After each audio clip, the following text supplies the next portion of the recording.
나의 사랑하는 채 비록 헤어졌으나 어머님의 무릎 위에 앉아서 재미있게 바로가 그의 모든 신하가 이 일을 좋게 여긴지라.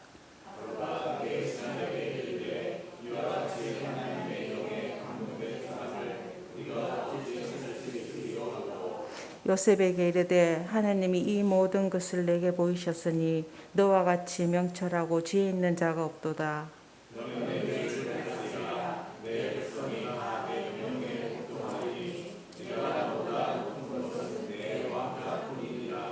바로가 또 요셉에게 이르되 내가 너를 애굽 온 땅의 총리가 되게 하노라 하고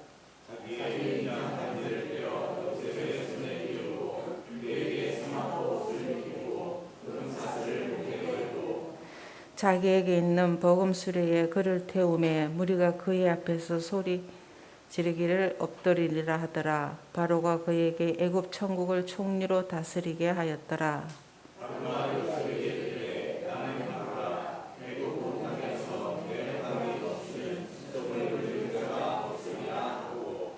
그가 요셉 이름을 사브낫 바네라 하고 또 온의 제사장 보디벨라를 딸 이스낫을 그에게 주어 아내로 삼게 하니라.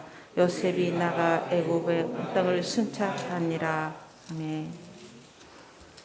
우리나라 여자 배구의 살아있는 전설로 불려지는 김철용 감독님이라는 분이 있습니다. 요즘에 뭐 여자 배우가 이러쿵저러쿵 참 말도 많고 탈도 많은데 아무튼 이 스포츠를 좋아하시는 분들은 이 김철용 감독님을 아마 잘 아실 것이다 라고 생각합니다. 이분은 일신 여자 고등학교 감독 시절에 무려 118연승이라는 정말로 전무후무한 대기록을 세웠습니다.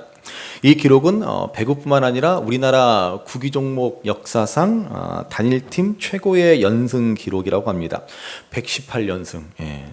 그리고 오늘 지금은 뭐 여자 프로배구가 있지만은 여자 프로배구가 없던 시절 실업팀 감독으로 LG 정유, 호남 정유를 이어서 LG 정유, 아니면 GS 정유인가요? 그런데 그 팀을 맡아서 92연승의 대기록을 세우기도 하였습니다. 이 김철용 감독님은 아주 독실한 기독교인으로도 유명합니다. 그분의 지도 철학은 확고합니다. 믿음이 성장하는 만큼 팀도 성장한다라는 것입니다. 이러한 확고한 믿음을 가지고 이분은 자신이 맡은 선수들을 전도해서 믿음으로 한 똘똘 뭉친 신앙으로 하나 된 한 팀을 원팀을 만들어냅니다. 그래서 이러한 좋은 기록, 대기록을 이루어갈 수 있었다라고 하는 것이죠. 1994년입니다. 일본 히로시마에서 아시안 게임이 벌어졌는데 김철용 감독이 이끄는 우리나라 여자 배구팀은 당시 우리나라보다 한 수 위로 평가받는 일본 팀과 결승전에서 만나게 됩니다. 게다가 일본의 홈 구장인지라 절대적으로 불리한 상황이었습니다. 전문가들 대부분은 당연히 일본의 금메달을 점칩니다. 경기가 시작되자 역시 전문가들의 예상대로 세트 스코어 2대 0이 되었습니다. 이제 한 세트를 더 지게 되면 일본에게 금메달을 빼앗기는, 일본이 금메달을 차지하는 상황에 몰리게 되었습니다. 근데 그러면 그 결과가 과연 어떻게 되었겠습니까? 2대 0으로 이겼던 일본이 당연히 금메달을 땄겠습니까? 그렇지 않겠죠. 그랬다면 제가 물어보지도 않았겠죠. 놀랍게도 세트스코어 2대 0으로 지고 있던 경기를 뒤집어서 세트스코어 3대 2로 대역전 우승을 일구어내고 맙니다. 우리나라 여자 배구 사상 아시안 게임 최초의 금메달을 따낸 순간이었다고 합니다. 경기가 끝나고 우리나라의 선수들은 동그랗게 원을 그리며 감사의 기도를 드리는 감동적인 장면이 포착되기도 하였습니다. 기자회견에서 김철용 감독님은 독실한 신앙인답게 아주 인상적인 말을 남깁니다. 결국 하나님께서는 자신의 방법으로 아시안 게임에서 자기 이름을 드러내셨습니다 라고 한 것입니다. 물론 여러분, 승리를 위해서 피땀 어린 선수들의 노력과 감독의 치밀한 작전과 코치와 선수들이 믿음으로 하나 된 투철한 정신력도 있었지만은 결국 이 일을 통해서 하나님이 자신의 방법으로 자신을 나타내셨다라고 하는 김철용 감독님의 믿음의 고백입니다.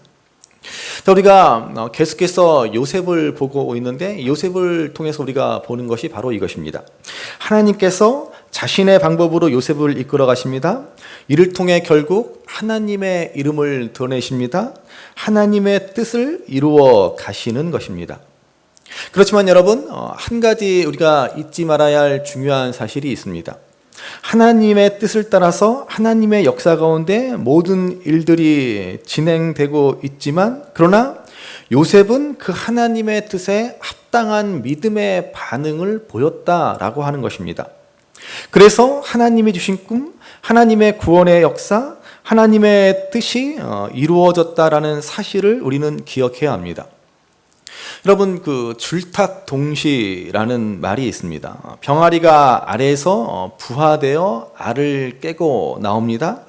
병아리가 알 안쪽에서 알을 그때 쪼개 되는데 이것을 줄이라고 합니다. 그때 어미는 알 밖에서 알을 쫍니다. 이것을 탁이라고 합니다. 이 줄과 탁이 동시에 이루어져야 병아리가 마침내 알에서 나올 수 있습니다. 그래서 줄탁동시라고 하는 것입니다. 우리 신앙에 이것을 적용해 보면은 하나님의 섭리와 은혜로 이 세상을 이끌어가는 것을 탁이라고 합니다. 그러면 그 하나님의 뜻에 합당한 믿음으로 반응하는 것을 줄이라고 할 수 있습니다. 이 줄과 탁이 동시에 이루어질 때 마침내 하나님의 뜻이 이루어집니다. 하나님의 구원의 역사가 성취되는 것입니다. 하나님은 그래서 지금도 사람을 찾고 계신다라는 것입니다. 하나님과 더불어 줄탁동시를 이룰 사람, 그래서 하나님의 구원의 역사를 이루어갈 사람을 찾고 계십니다. 우리가 계속해서 본 요셉이 바로 이러한 사람이었다라고 하는 것입니다. 온전한 믿음으로, 하나님을 경외하는 믿음으로, 하나님 앞에서 행하는 그 믿음으로 하나님과 더불어 줄탁동시하여 하나님의 구원의 역사를 온 천하에 이루어 가고 있습니다. 이처럼 하나님은 요셉과 같은 사람을 찾고 계십니다. 오늘 본문은 그러한 사람은 바로 성령 충만한 사람, 하나님의 영에 충만한 사람이다라는 것을 말해주고 있습니다. 자, 오늘 본문 38절의 말씀을 한번 같이 읽어보시겠습니다. 38절 같이 읽습니다. 바로가 그의 신하들에게 이르되 이와 같이 하나님의 영에 감동된 사람을 우리가 어찌 찾을 수 있으리요 하고. 아멘. 바로는 요셉에 대해서 하나님의 영에 감동된 사람이라고 말합니다. 이 하나님의 영에 감동된 사람을 다른 말로 하나님의 영이 충만한 사람이라고 말할 수 있습니다. 오늘 우리말로 성령 충만한 사람이라는 말입니다. 요셉이 지금까지 모든 어려움을 잘 이겨낼 수 있었던 비결, 그리고 이제 애굽의 총리가 되고 그 직무를 잘 수행할 수 있었던 것도, 그리고 마침내 하나님의 구원의 역사를 이루어갈 수 있었던 것도 다 무엇입니까? 요셉이 성령의 사람, 하나님의 영이 충만한 사람이었기 때문이라는 것입니다. 그래서 우리는 오늘 본문을 통해서 그렇다면 과연 어떤 사람, 어떤 모습이 성령 충만한 사람인지, 하나님의 영이 충만한 사람의 모습인지 오늘 요셉의 모습을 통해 한번 생각해 보려고 합니다. 자, 먼저 하나님의 영이 충만한 사람은 사람을 두려워하지 않습니다. 자, 애굽 왕 바로의 꿈은 7년 풍년이 있고, 그리고 그 풍년을 잊을 만한 7년 흉년이 있다라는 꿈이었습니다. 요셉은 이 꿈을 해석한 후에 거기에다가 한 가지 아이디어를 제안하고 있습니다. 명철하고 지혜 있는 자를 세워서 7년 풍년 때 이후에 있을 7년 흉년을 대비하여 기근을 면하라 라고 하는 것이었습니다. 그런데 여러분, 사실 한번 잘 생각해 보시기 바랍니다. 이 요셉의 이 행동은 지금 너무 주제 넘은 행동이지 않습니까? 요셉이 지가 뭐라고, 그렇죠? 예. 감히 애굽의 그 노예 주제, 이방인에서 붙잡혀온 애굽의 노예 주제에 왕 앞에서 이러쿵저러쿵 이래라 저래라 말을 하고 있습니까? 바로의 꿈만 잘 해석하면 됐지, 외국인 노예 주제에 그것도 죄수의 신분으로 어떻게 왕 앞에서 감히 이러쿵저러쿵 말할 수가 있습니까? 우리는 뭐 너무나 잘 아는 얘기니까 뭐 그냥 그런가 보다, 그랬나 보다라고 아무 생각 없이 지나가는 그러한 사건이지만, 여러분 사실 이것은 있을 수가 없는 일입니다. 우리가 여러분 그 대전의 그 대전시장만을 만나도 뭐 그 앞에서 뭐 얘기나 제대로 하겠습니까? 아마 유성구청장을 만나도 제대로 뭐 쉽게 얘기를 못할 것입니다. 그런데 고대 국가의 왕 앞에서 감히 자기 의견을 그렇게 쉽게 말할 수 있겠습니까? 고대 국가의 왕은 오늘날 대통령과는 비교도 할 수 없는 권위와 권세를 갖고 있습니다. 게다가 고대 국가의 왕은 신적 존재로 여겨집니다. 실제로 애굽왕 바로는 애굽의 최고신인 태양신 라의 아들이라며 백성들로부터 신처럼 떠받듦을 받았습니다. 그런데 그런 파라오 앞에서 감히 이러쿵저러쿵 자기 의견을 함부로 얘기한다는 것은 있을 수가 없는 것입니다. 노예 주제에, 죄수인 신분 주제에 감히 애굽왕 앞에서 국정을 논한다는 것이 말이 됩니까? 그렇지만 요셉은 담대히 애굽왕 바로 앞에서 자기 의견을 말합니다. 저는 이것이 바로 바로와 신하들에게 요셉이 인정을 받고 애굽의 총리 대신이 될 수 있었던 중요한 이유라고 생각합니다. 여러분, 요셉이 총리가 된 것이요, 단지 지혜로운 해결책만을 내었기 때문만이 아닙니다. 당시 세계 최강대국이라고 할 수 있는 애굽에 지혜로운 사람이 얼마나 많았겠습니까?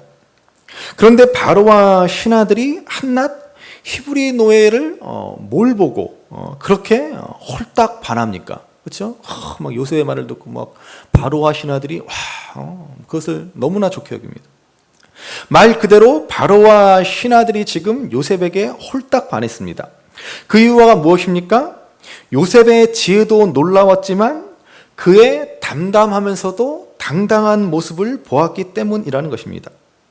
만약에 요셉이 바로왕 앞이라고 잔뜩 주눅이 들어서 두려워하며 벌벌 떨며 자신의 의견을 말했더라면 아마 바로와 신하들은 그의 의견, 그의 지혜에는 동의했을지 몰라도 그를 총리 대신감으로는 생각하지 않았을 것입니다. 그러나 요셉은 당당했습니다. 바로와 신하들 앞에 전혀 주눅들지 않고 두려워하지 않았습니다. 왜 그렇습니까? 요셉은 하나님의 영이 충만했기 때문입니다. 여러분, 성령이 충만한 사람은요, 하나님만을 두려워합니다. 그리고 하나님을 두려워하기 때문에 사람을 두려워하지 않습니다. 여러분, 그 세상에서 제일 무서운 건 뭐예요? 뭐니 해도 사람이죠. 뭐 밤거리가 무섭습니까? 뭐 이제 나이 들었으니 뭐 귀신이 무섭습니까? 뭐가 무섭습니까? 사람이 제일 무섭지 않습니까? 그리고 그 중에서도 제일 무서운 거는 뭐니 해도 와이프가 제일 무섭죠. 아직까지도 와이프를 무서워하지 않은 간 큰 분들이 가끔 계시는 것 같은데. 요즘 우리가 그 매일 성경으로 보는 시편의 말씀에 보면 여러분, 다윗이 얼마나 고통스럽고 두려운 상황에 처했습니까? 사울을 피해 달아나다가 자신 때문에 아무 죄 없는 높당의 제사장들과 백성들이 죽임을 당합니다. 심지어 목숨을 부지하고자 블레셋의 가드왕 아기스 앞에서 침을 질질 흘리며 미친 채를 해야만 했습니다. 얼마나 그가 자괴감에 빠졌겠습니까? 또 자신이 가장 신뢰하고 가장 가까이 믿었던 아히도벨이라고 하는 친구가 자신을 배신합니다. 이러한 어려운 상황 속에 있지만 다윗이 한 고백이 무엇입니까? 시편 56편 11절의 말씀을 보시겠습니다. 같이 읽습니다. 내가 하나님을 의지하였은즉 두려워하지 아니하리니 사람이 내게 어찌하리이까. 다윗의 고백입니다. 그 두려운 상황, 그 걱정스러운 상황, 그 힘든 상황 가운데서도 하나님을 의지하기에, 하나님을 경외하기에 사람을 결코 두려워하지 않습니다. 사람이 나를 어찌하리요? 라고 다윗은 담대하게 외칩니다. 그래서 성경은 누누이 우리에게 두려워하지 말라라고 말씀하는 것입니다. 여러분, 이게 바로 믿음의 사람, 성령 충만함을 입은 사람들의 모습입니다. 그래서 우리 교회의 표가 뭐예요? 단단하게, 담담하게, 당당하게. 아무리 생각해도 참 잘 지은 것 같아요. 그렇죠? 단단하게, 담담. 우리가 진정 성령 충만함을 입어 하나님만 의지하며 하나님만 바라보며 살아갈 때 우리는 세상을 두려워하지 않습니다. 세상에서 비굴하게 살아가지 않습니다. 세상에서는 소유를 가지고, 외모를 가지고 사람을 비교하고 평가합니다. 남들보다 뭔가 있어 보여야 그래도 어깨 피고 당당하게 살아갑니다. 재물이 있어야 되고 학력과 직업과 외모가 있어야 그래도 좀 남들 앞에 보란 듯이 고개 들고 살아갑니다. 여러분, 그러나 우리 믿음의 사람들은 결코 그렇지 않습니다. 비록 가진 게 없을지라도, 비록 연약할지라도, 비록 우리 삶에 여러 가지 많은 어려움들이 있을지라도 우리는 믿음으로 말미암아 이 땅에서 당당하게 살아가는 것입니다. 세상에 결코 주눅들지 않습니다. 옆에 분들 권면하실까요? 당당하게 삽시다. 당당하게 삽시다. 믿음의 사람들은 하나님을 두려워하기 때문에 세상을 두려워하지 않습니다. 요셉을 보십시오. 애굽왕 바로 앞에서 얼마나 당당합니까? 지난 시간의 말씀처럼 할 말 다 합니다. 하나님을 당당하게 증거하지 않습니까? 저는 우리가 그리스도인으로서 이 땅에서 늘 당당하게 살아갈 수 있게 되기를 바랍니다. 그러므로 여러분, 오늘날 요즘 우리 시대가 참 믿음을 드러내고 믿음을 고백하고 믿음을 당당하게 나타나기에 참 어려운 시대를 살아가고 있는 그런 안타까운 현실입니다. 그러나 여러분, 결코 믿음을 부끄러워하지 마시고 믿음을 숨기려 하지 마시기 바랍니다. 믿음은 드러내야 하고 증거되어야 합니다. 산 위에 있는 동네가 숨겨지지 못하는 것처럼, 등불을 등경 위에 두어야 하는 것처럼 그리스도인은 당당하게 믿음을 나타낼 수 있어야 하는 것입니다. 간혹 혹시 그런 생각하시는 분들이 있습니다. 아유, 나 같은 사람이 괜히 하나님 믿는다라고 하면 사람들이 비웃고 하나님 영광을 가릴까봐 믿음을 당당하게 고백하지 못하겠습니다. 그러는 분들도 있지만 정말 우리 속담에 구더기가 무서워 장을 못 담는 격이라고 할 수 있습니다. 여러분, 그럴 때일수록 더욱 믿음을 밝혀야 합니다. 정말 우리는 가슴에 손을 얹고 생각해 보아야 합니다.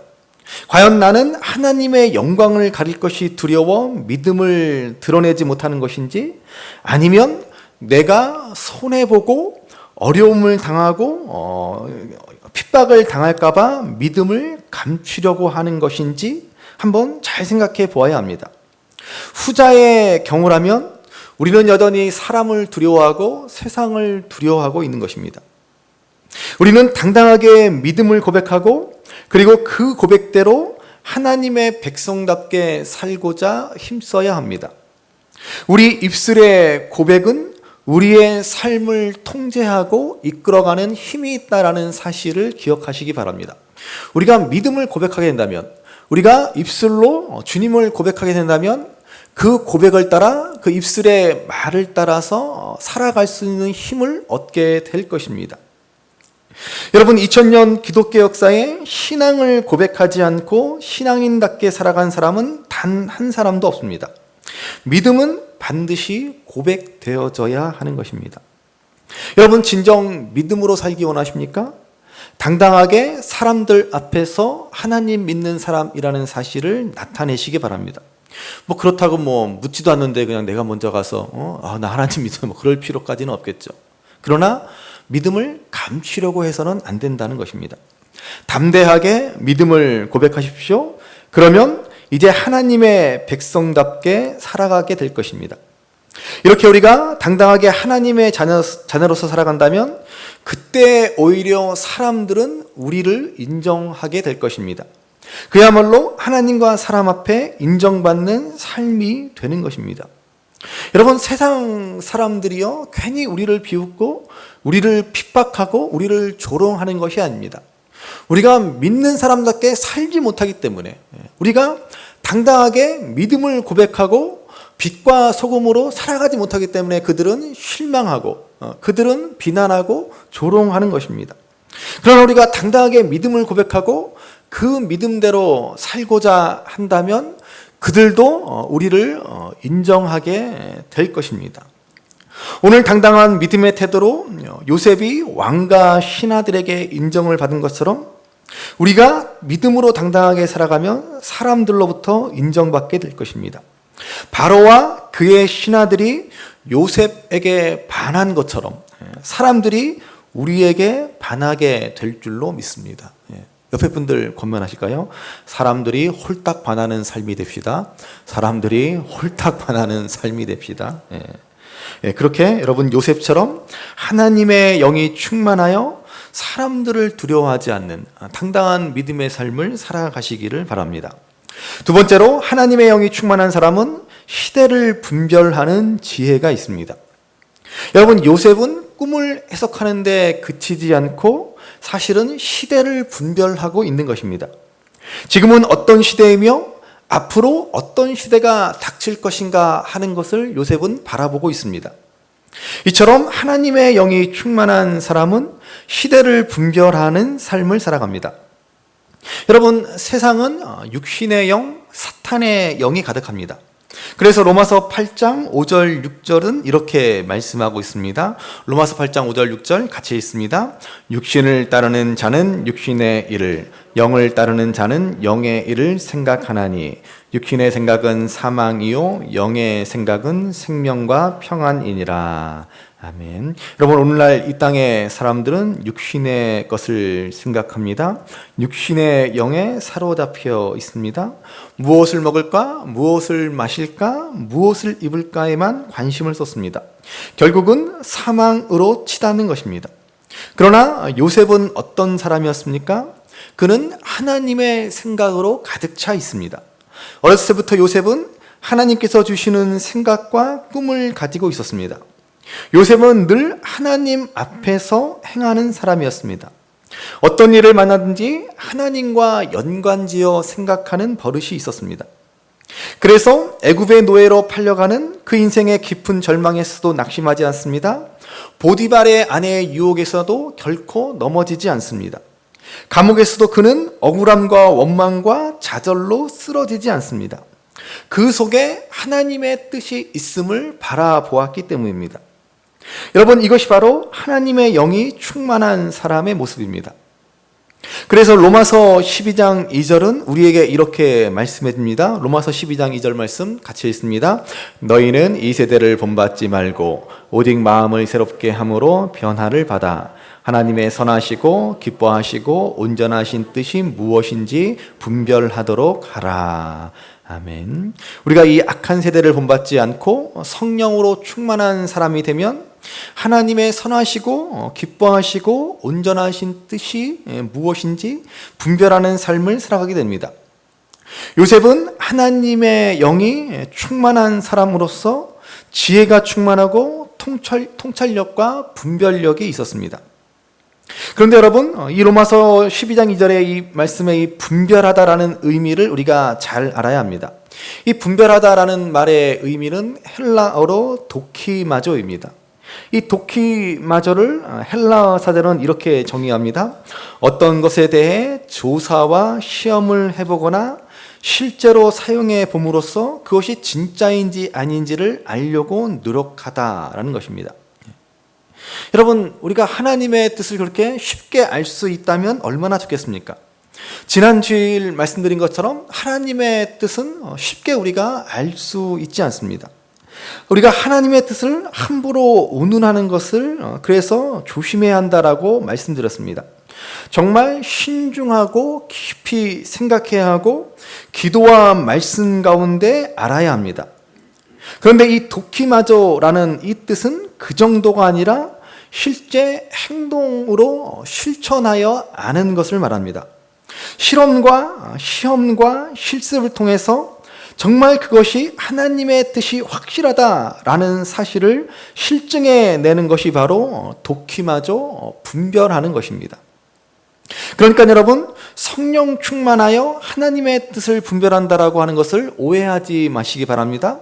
그저 기도 열심히 하고 나서 성경책 딱 펼쳐놓고 아무데나 탁 찍으면 하나님의 뜻이 나오는 것이 아닙니다. 그렇게 하나님의 응답이 있을 리가 없습니다. 어떤 사람은 이도저도 안 되면 예언의 은사가 있다라는 사람에게 찾아가서 자신의 문제에 대해서 하나님의 뜻을 묻습니다. 여러분, 이쯤 되면 허울만 기독교지 미신을 믿는 것과 다를 바가 없습니다.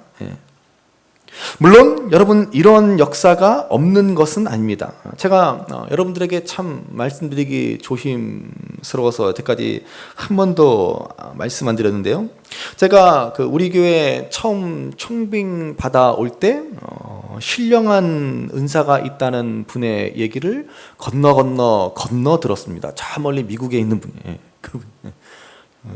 그분이 두 가지 얘기를 했는데, 한 가지는 여러분들이 저를 너무 우러러 보실까봐 말씀드리지 않겠습니다. 너무 좋은 얘기를 해주셔가지고.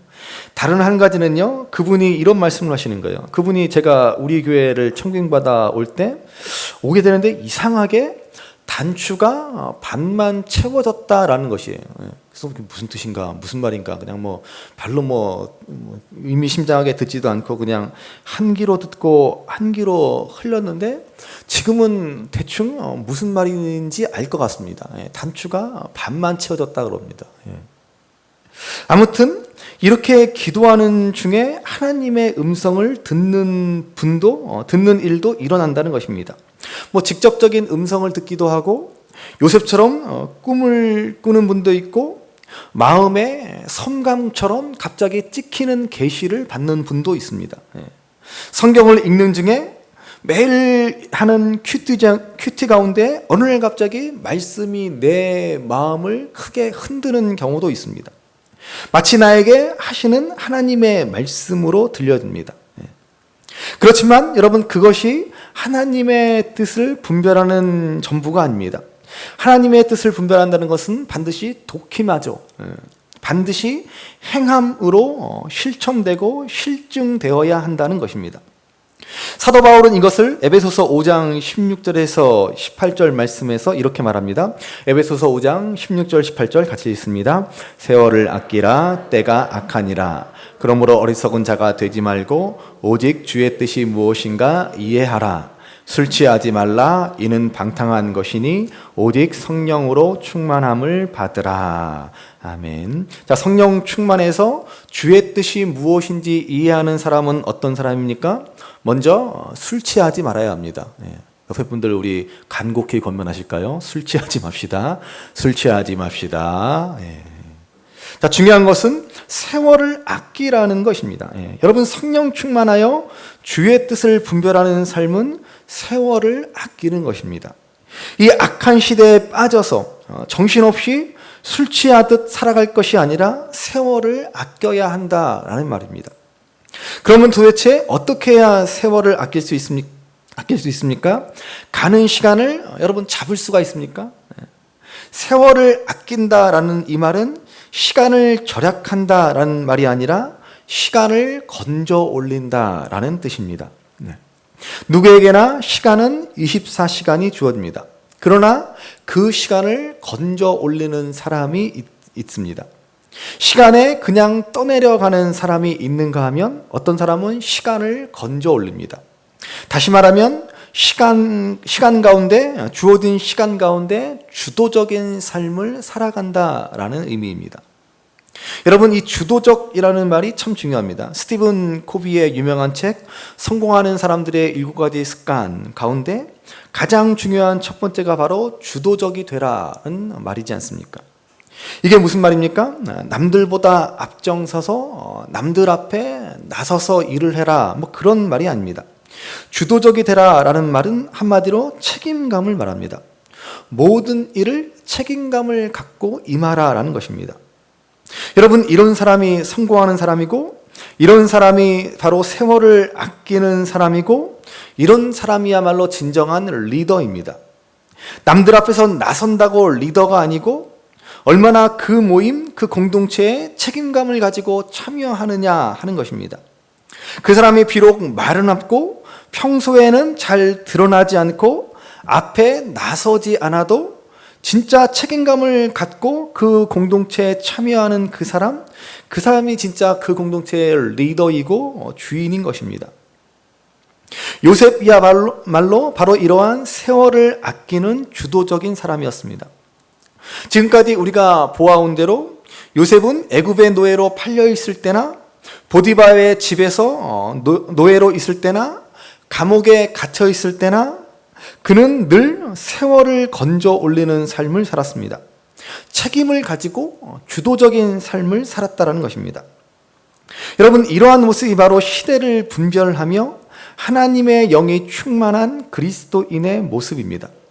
어떠한 상황, 어떠한 환경, 어떠한 자리에 있을지라도 반드시 하나님의 뜻이 있음을 믿고 책임감을 가지고 최선을 다해 살아갑니다.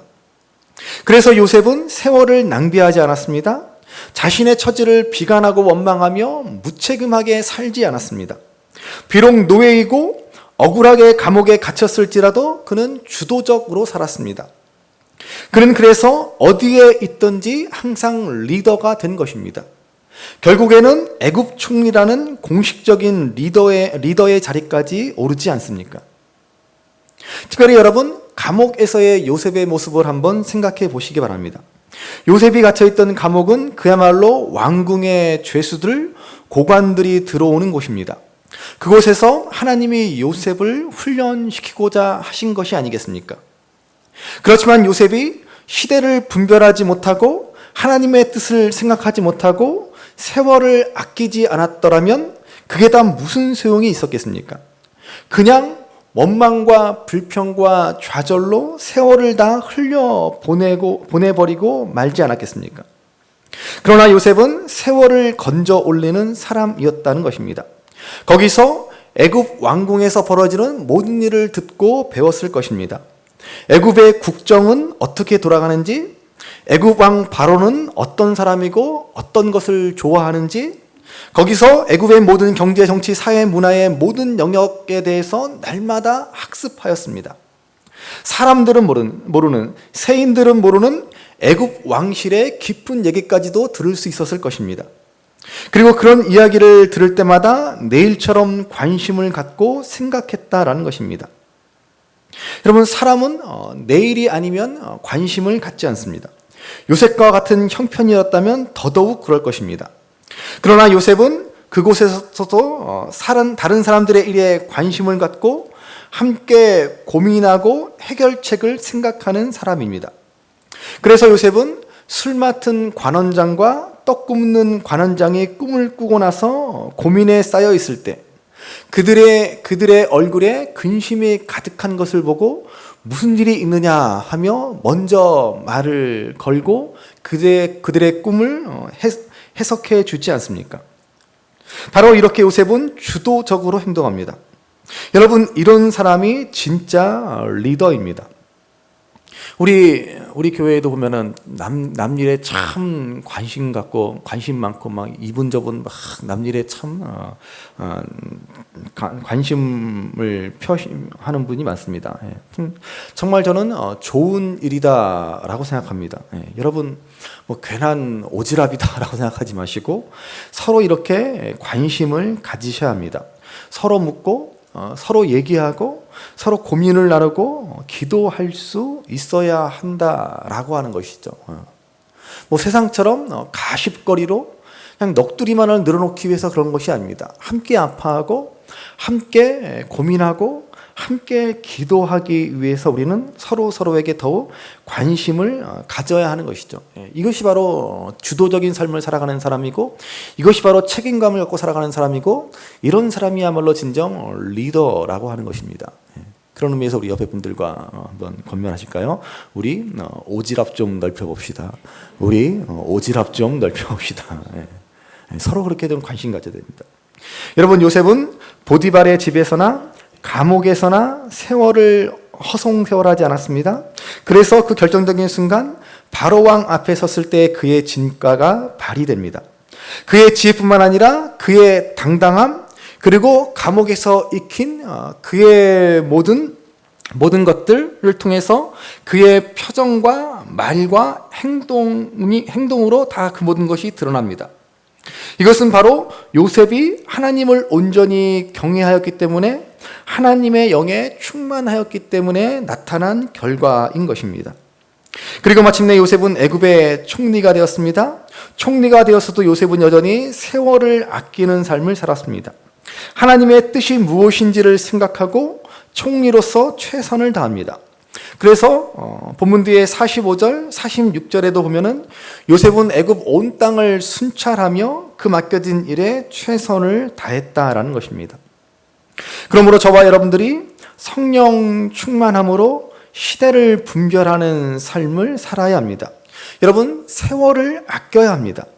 내가 지금 무엇을 하든지 어디에 있든지 그 모든 것에 하나님의 뜻이 있음을 바라보며 책임감을 가지고 주도적으로 최선을 다해 살아가야 합니다. 여러분, 직장 일은 세상 일이고 교회에서 하는 일은 하나님의 일입니까? 결국 그렇지 않죠. 우리를 직장에 두셨다면 그곳에서 무슨 일을 하던 그것은 하나님이 나에게 맡겨주신 일이지 않습니까? 지금 내가 하는 일, 그 일을 하나님이 내게 맡겨주신 일로 알고 우리는 세월을 건져 올려야 합니다. 그렇게 살아가는 사람을 하나님이 그냥 내버려 두시겠습니까? 요셉이 마냥 낙심하고 주저앉아서 불만족 가운데 투덜거리며 세월을 낭비하는 삶을 살았다면 그에게 무슨 미래가 있고 하나님이 그를 어떻게 들어 사용하실 수 있겠습니까? 요셉은 하나님의 영의 충만함을 입어 시대를 분별하며 살았습니다. 자신의 상황, 자신이 처한 모든 일에 하나님의 뜻이 있음을 생각했습니다. 세월을 아끼는 삶을 살았습니다. 결국 그는 애굽의 총리 대신이 되었고 하나님의 구원을 이루는 삶을 살아가게 된 것입니다. 그러므로 오늘 이 시대에도 요셉과 같은 믿음의 사람들, 하나님의 영이 충만한 사람들이 필요합니다. 당당하게 믿음을 고백하며 시대를 분별하는 삶을 살아야 합니다. 여러분, 오늘 이 시대가 얼마나 믿음을 나타내고 믿음을 증거하며 고백하기 어려운 시대입니까? 우리는 이러한 시대 속에서 도대체 지금이 어떤 시대인지, 이 세상은 지금 어디로 가고 있는지를 잘 분별할 수 있어야 합니다. 세상 사람들은 모든 역사의 기준이 바로 애굽의 바로와 같이 왕들과 권력자들에게 초점을 맞추고 있지만 우리는 이 역사의 주인이 하나님이심을 알기에 지금 이 역사가 하나님의 영에 충만한 사람, 요셉과 같은 사람을 중심으로 흘러가고 있다라는 것을 보게 되는 것입니다. 인간이 역사를 움직인다라고 생각합니다. 그러나 여러분, 100년도 못 사는 인간이 무슨 역사를 움직입니까? 무슨 능력이 있어서 역사를 주관합니까? 하나님이 우리 인간을 통해서 하나님의 역사를 이끌어 가시는 것 아닙니까? 우리는 그 하나님의 경륜 속에 그 배역을 맡은 것에 불과하지 않습니까? 각자에게 주어진 배역이 있을 뿐입니다. 바로의 역할이 있고 요셉의 역할이 있습니다. 그 역할을 통해서 각자 최선을 다하며 살아가는 것뿐입니다. 그리고 모든 역사를 주관하시는 분은 하나님이시라는 사실을 잊지 말아야 하는 것입니다. 우리가 이것을 잊어버리면 얼마나 우리는 세상에서 비굴해지고 세상을 두려워하며 살아가는지 모릅니다. 그러므로 오늘 우리는 하나님의 영이 충만한 삶이 되어야 합니다. 우리는 하나님의 관점에서, 하나님의 시각에서 이 시대를 바라보면서 당당하게 믿음으로 살아갈 수 있어야 합니다. 우리 삶에 여러 가지 시급하고 어려운 일들이 늘 목전에 있지만 특별히 우리는 코로나19라는 정말 미중유의 사태를 겪으면서 도대체 이 사태가 어떻게 전개될지, 앞으로 우리 인간의 역사는, 우리 사회는 어떻게 나아갈지 한 치 앞을 내다보기 어려운 상황 가운데 있지 않습니까? 도대체 미중 관계 속에서 우리나라의 역사, 남북한의 역사는 또 어떻게 흘러갈지 참으로 걱정스러운 시대를 우리가 살아가지 않습니까? 그러나 우리가 성경을 읽는 까닭, 우리가 하나님을 묵상하고 그분을 의지하는 까닭은 우리가 이러한 시대 속에서 어디로 가는지도 모르고 정신없이 그저 세월을 흘려보내는 것이 아니라 이제 하나님의 백성으로서 이 시대를 분별하며 하나님의 뜻을 생각하며 당당하게 세월을 건져 올리는 삶을 살아가기 위한 것입니다. 그러므로 오늘 우리도 요셉처럼 하나님의 영에 충만한 삶이 되어야 합니다. 단단하고 담담하고 당당한 믿음을 가지고 살아야 합니다. 시대를 분별하며 세월을 아끼는 삶을 살아가야 하는 것입니다. 그리하여서 나를 통해 하나님의 이름이 드러나고 하나님의 뜻이 이루어지고 하나님의 구원과 생명의 복이 나타나는 삶이 되는 저와 여러분들이 될 수 있는 귀한 믿음의 삶을 살아가시기를 주님의 이름으로 간절히 바랍니다. 귀하다. 우리 어머님이 들려주시던 재미있게 듣던 말이 책 중에 있으니 이 성경심이 사랑합니다. 나의 사랑하는 채 비록 헤어졌으나 어머님의 무릎 위에 앉아서 재미있게 듣던 말이 책 중에 있으니